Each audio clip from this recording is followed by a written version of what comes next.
মোসাম্মদ বুশরা খাতুন। মোসাম্মদ বুশরা খাতুন। আসসালামু আলাইকুম।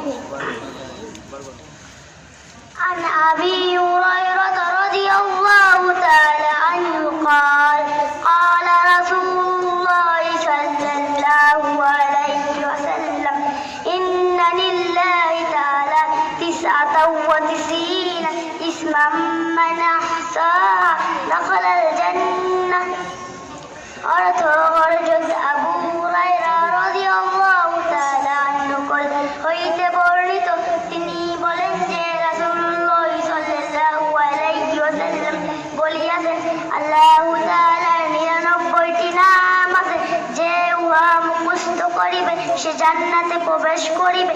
ওয়াল্লাহুল্লাযী লা ইলাহা ইল্লা হুয়ার রহমানুর রহিম মালিকুল কুদ্দুসুস সালাম المؤمن المهيمن العظيم الجبار المتكبر। السلام عليكم। আমাদের প্রধান